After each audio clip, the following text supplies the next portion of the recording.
Many conventional Christian teachings present the Gospels as a set of anti-law teachings. Instead of teaching the Torah and upholding the Torah, they are treated as completely different and in opposition to the Torah. If we've been learning more and more about the Torah, we've probably realized that the Gospels are rarely approached in a reasonable way. Much of the time, misunderstandings about the Gospels have shaped people's misunderstandings about the Torah. That is to say that many people have read the Gospels, they have come to some conclusions, and then let those conclusions shape the Torah. Now we know that we could approach it the other way around. If we first had an understanding of the Torah, we could approach the Gospels and let the Torah influence our understanding of the Gospels. One basic example of this is with the Great Commandments. The second of the Great Commandments, love your neighbor as yourself, is sometimes misunderstood as a totally new command, as if it is contradictory to the Torah.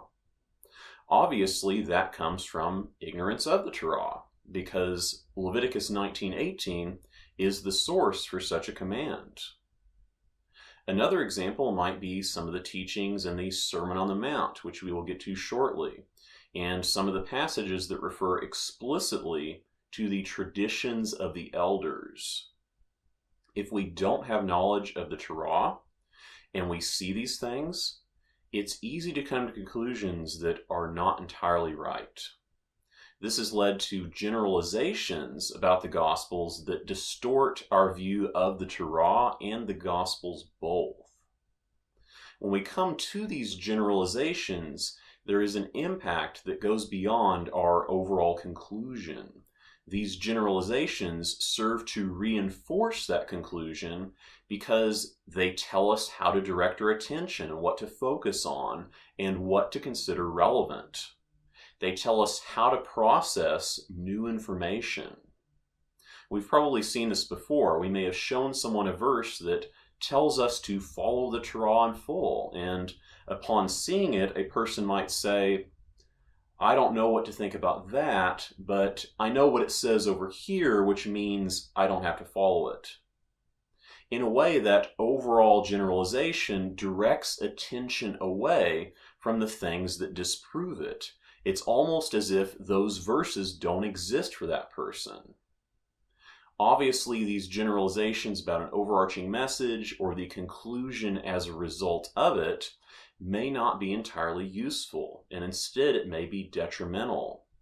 If these generalizations are wrong, they're distorting our view and not allowing us to see the truth. As we consider this, I want to draw our attention to another set of generalizations. The Gospels teach the Torah. He taught the Torah fully and perfectly. He followed the Torah perfectly, and he taught the correct interpretation of it. And it's true that we can look to certain passages that teach to follow the law in general. Matthew 23:2-3. The scribes and the Pharisees sit in Moses' seat. All therefore, whatsoever they bid you, observe, that observe and do. But do not ye after their works, for they say and do not. So these teachings that come from Moses' seat, that which the scribes and Pharisees are teaching, all of it is supposed to be observed and done. The exception is regarding their works, because they are hypocrites. While we are looking at this, I might point out that some of us may be aware of a Hebrew version of this verse. There are Hebrew manuscripts of Matthew, and some of them say, all which he says, instead of all which they say, presumably meaning all which Moses says. We may have been given the impression that this is what the Hebrew manuscripts always say for this verse, but from what I have seen, only a few of the Hebrew manuscripts actually say he says instead of they say. So the temptation might be to dismiss that information as irrelevant, but it might be useful to know. Either way, with regard to following the law in general, we do have the same general implication in Matthew 23. These teachings from Moses' seat are to be followed. Similarly, we could look at Matthew 5:19. Whosoever therefore shall break one of these least commandments and shall teach men so, he shall be called the least in the kingdom of heaven. But whosoever shall do them and teach them, the same shall be called great in the kingdom of heaven. The preceding verses refer to the law not passing away until all is fulfilled, and we have those breaking and teaching so, teaching to break, as opposed to those doing and teaching. Obviously, a distinction is made between doing the commands and teaching to do them, as opposed to breaking them and teaching to break them. We could see this as a general support of the commands of the law, just like with Matthew 23, 2-3. And we know that the end of Matthew supports this, that the final message is to teach everything that was taught. It doesn't say to forget about all that was taught up to that point. It is just a continuation of what went on in the Gospels. When we start gaining more knowledge of the Torah, and we notice passages like these, we might conclude that, in general, the Gospels teach the Torah. And this generalization may have served us well thus far, and we may have seen a lot of confirmation for it. Using that generalization, we may have found ways to interpret different teachings as being a teaching of the Torah. Looking at the Sermon on the Mount, we might see Matthew 5:21-22. Ye have heard that it was said of them of old time, Thou shalt not kill, and whosoever shall kill shall be in danger of the judgment. But I say unto you, that whosoever is angry with his brother without a cause shall be in danger of the judgment. According to this teaching, killing was considered to endanger one for judgment. But he says unto you, being angry with one's brother without a cause endangers one for judgment. We could look at this teaching a few different ways, depending upon how specific we want to be. One approach is to compare it to a verse with a somewhat similar idea in the Torah. Leviticus 19:17, You shall not hate your brother in your heart. If we look at it generally and try to sum up the point of the Matthew verse, we might say this fits with the teaching in Matthew 5. Hating one's brother in one's heart might be similar to being angry without cause. As a result, it might fit with that generalization that the Torah is being taught. We might also consider Matthew 5:27-28. Ye have heard that it was said by them of old time, Thou shalt not commit adultery. But I say unto you, that whosoever looketh on a woman to lust after her, hath committed adultery with her already in his heart. This passage describes lusting as committing adultery in the heart. While the Torah does not say that exactly, it doesn't say that lust means one has committed adultery. We might look to Exodus 20:17. You shall not desire the woman of your associate. A man is not supposed to covet or desire his neighbor's woman, his neighbor's wife. And clearly, this is the type of relationship we're talking about, because in Matthew 5, it refers to committing adultery.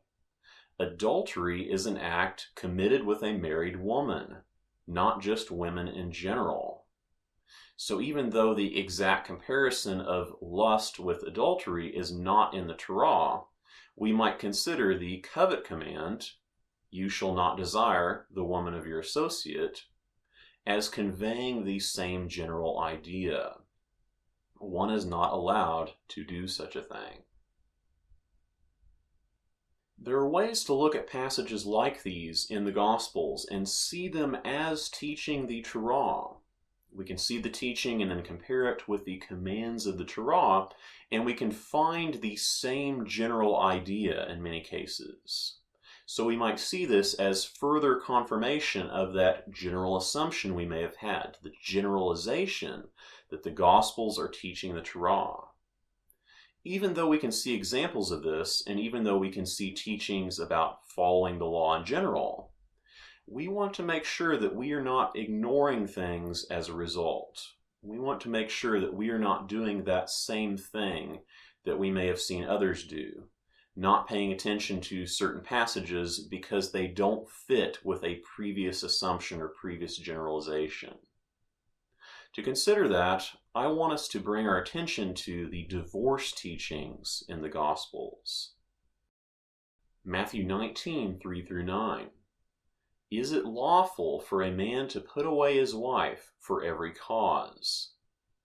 And he answered and said unto them, Have ye not read that he which made them at the beginning made them male and female? And said, For this cause shall a man leave father and mother, and shall cleave to his wife, and they twain shall be one flesh. Wherefore they are no more twain, but one flesh. What therefore God hath joined together, let not man put asunder. They say unto him, Why did Moses then command to give a writing of divorcement, and to put her away? And he saith unto them, Moses, because of the hardness of your hearts, suffered you to put away your wives. But from the beginning it was not so. And I say unto you, Whosoever shall put away his wife, except it be for fornication, and shall marry another, committeth adultery. And whoso marrieth her which is put away doth commit adultery. In this passage, the Pharisees ask regarding divorce, and then the beginning is invoked. At the beginning, people were made male and female, and then the two become one flesh. What has been joined together is not to be put asunder according to this. Then an interesting question is posed regarding the Torah. Why did Moses then command to give a writing of divorcement and to put her away? Deuteronomy 24:1 is the passage in question if we are referring to Moses. And keep in mind, this is Moses, not the traditions of the elders or anything of that sort. The passage speaks of Moses, the one that received and wrote down the Torah. Why did Moses command this? Then we see it was because of the hardness of the heart that Moses allowed this. This is an interesting wording, the idea that Moses is suffering this or Moses is allowing this, presenting it almost as if Moses is authoring the Torah out of his own imagination rather than treating the Torah as the work of Elohim. According to this, Moses permitted divorce, but from the beginning it was not so. Hearkening back to what we saw before, the teaching regarding the beginning and becoming one flesh. Then we see, And I say unto you, Whosoever shall put away his wife, except it be for fornication, and shall marry another, committeth adultery. And whoso marrieth her which is put away doth commit adultery. So we have that Moses permitted it, but from the beginning it was not so. And I say unto you. Moses said this, and I say this. This is not presented as you are misinterpreting the law of Elohim. This is not presented as you nullify what the commands actually say for the sake of your tradition. It is true that those things go on in other passages, but not in this one. In this one, it is directed against the command of Moses. If it wasn't for that, then we might be able to say that part of the problem is the interpretation of the Hebrew phrase ervath davar in Deuteronomy 24:1, but we're in a different situation because it is supposed to be at odds with Moses. It is admittedly different. The passage cites the beginning as a justification for being different from the Torah, because no matter who proposes it, there will always be an argument provided in favor of changing the Torah. No one changes the Torah, either adding a command to it or taking away from the commands, which is prohibited in Deuteronomy 4:2 and 12:32, and then admits to violating it or admits to it being a problem and it not being allowed.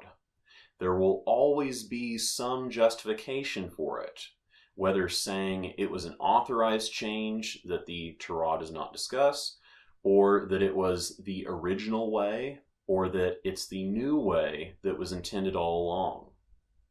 And we should pay attention to this command because the person that adds to the law or takes away from the law, no matter how it is being justified, is violating Deuteronomy 4:2. The person is not following the Torah in that case.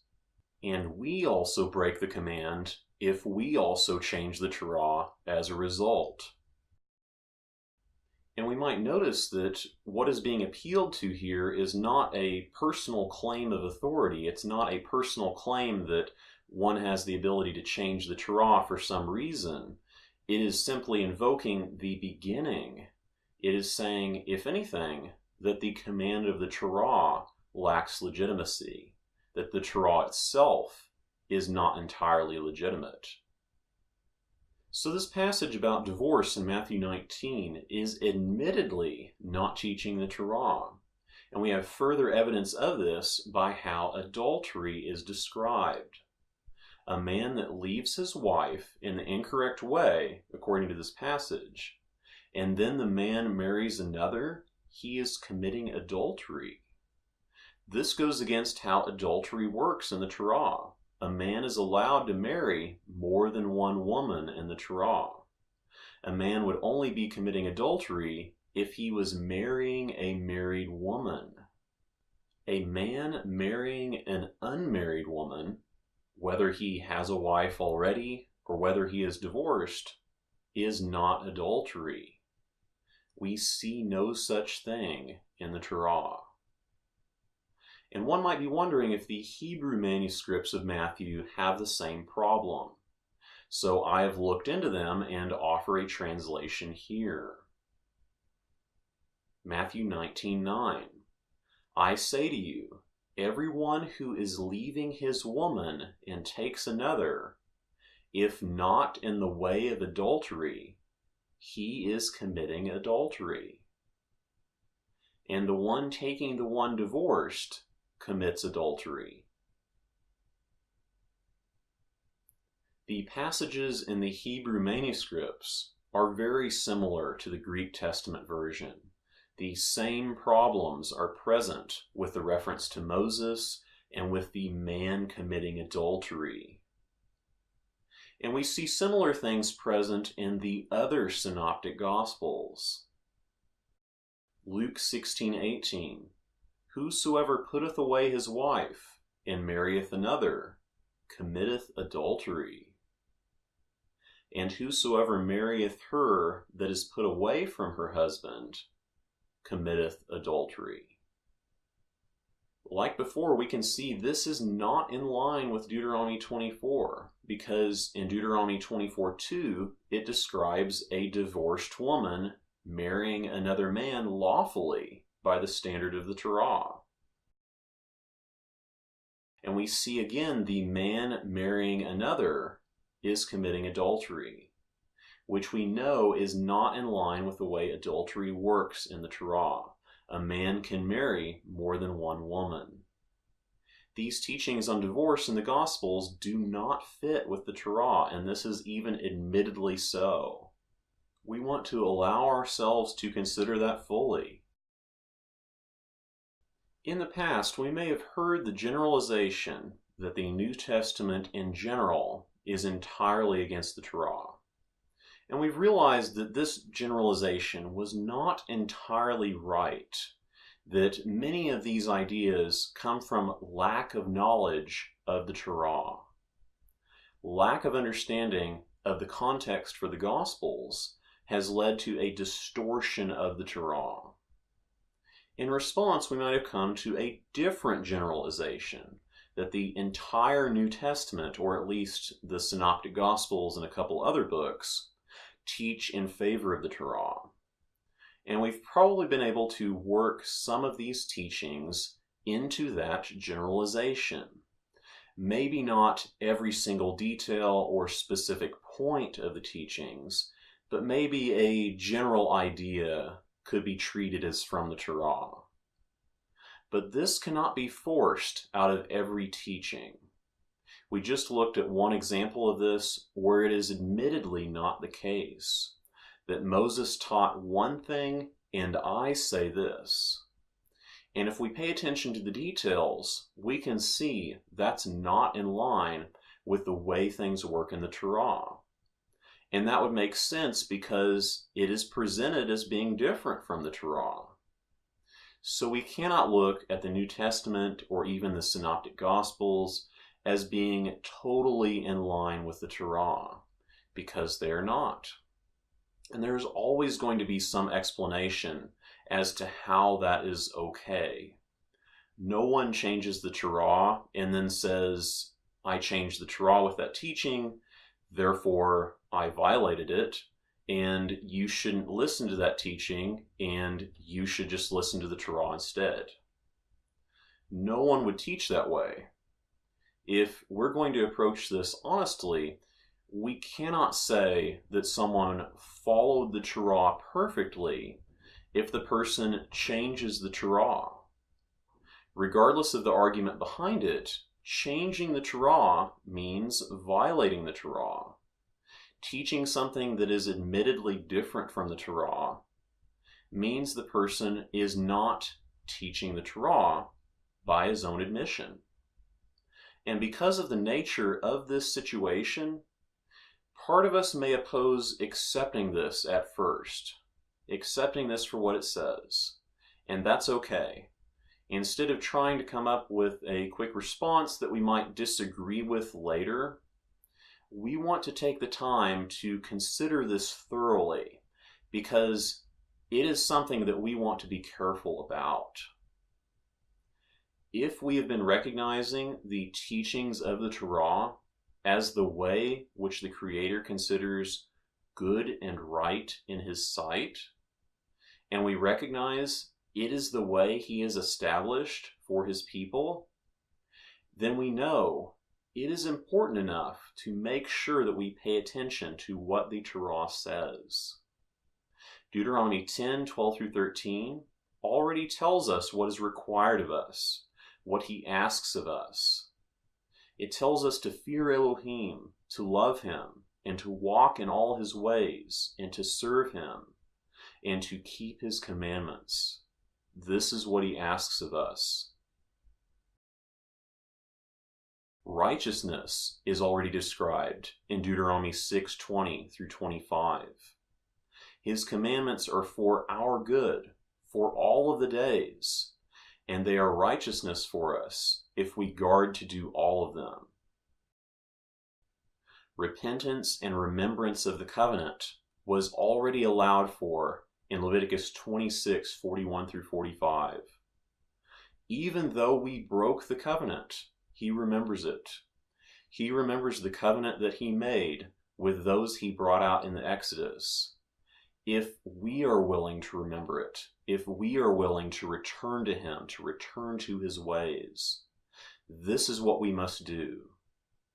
Even though it may be difficult at times, even though some part of us might resist at times, we must return to His ways in this generation. Deuteronomy 30:1-10 foretells the future restoration of Israel, and the reason it will take place is because we love Him and because we serve Him. And in verse 10, because we return to that which is written in his Torah. We need to return to him and to his ways now.